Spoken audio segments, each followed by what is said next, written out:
High guys, welcome to my channel Bongshubhashis. তো দেখতেই পাচ্ছ রাত্রির 1টার সময় আমি একটা নতুন ভিডিও নিয়ে এসেছি। আমার বাড়ি আসতে আজকে অনেকটাই লেট হয়ে গেছে, গাড়িটা যেহেতু আমার অর্ধেক রাস্তায় খারাপ হয়ে গেছে। তো ভাবলাম জোম্যাটোতে একটু খাবার অর্ডার করি, দাম দেখেই চক্ষু চড়ক গাছ। তো কোনো কিছু না ভেবেই সোজা এগিয়ে এলাম ফ্রিজের দিকে। মনে পড়ে গেল কালকের দুটো রুটি রয়েছে, তো রুটি দুটো নিয়ে নিলাম। আর এদিকে আমি নিয়ে নেবো দুটো টমেটো, দুটো কাঁচা লঙ্কা আর একটা পেঁয়াজ। আমার এই রেসিপিটা করতে 10 থেকে 15 মিনিট সময় লাগবে। খুবই সহজ পদ্ধতিতে করব আমি। টমেটোগুলোকে আমি গ্যাসে পুড়িয়ে দেবো, আর একটু এদিকে কেটে নেবো আমি পেঁয়াজ আর লঙ্কাগুলোকে। টমেটোগুলো তোমরা চাইলে গরম জলে সেদ্ধও করে নিতে পারো। আমি পোড়াটাই ভালো লাগে। পোড়াটা একটা আলাদা স্বাদ আসে, সেদ্ধ করলে সেই স্বাদটা অবশ্য আসে না। পেঁয়াজ লঙ্কা আমার কাটা রেডি হয়ে গেছে, এদিকে টমেটোগুলো আমার পোড়ানো হয়ে যাচ্ছে।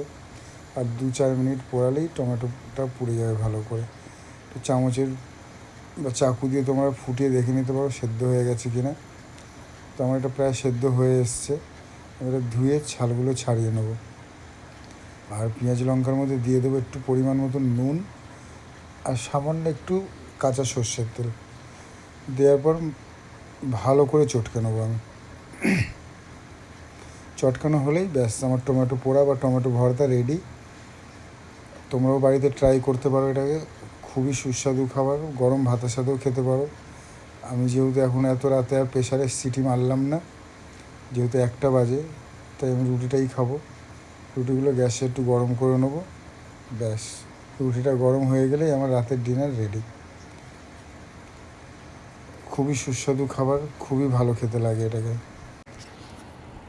তো অবশ্যই তোমরা ট্রাই করো আর আমাকে কমেন্টে জানিও কেমন হয়েছে আমার রাতের 10 মিনিটের রেসিপিটা। দেখতে পাচ্ছ কালারটাও একদম সেই এসছে, খেতেও দারুণ হয়েছে, ফাটাফাটি। তো ভিডিওটা কেমন লাগলো আমাকে কমেন্টে জানাবে। আর ভিডিওটা দেখার জন্য অসংখ্য ধন্যবাদ।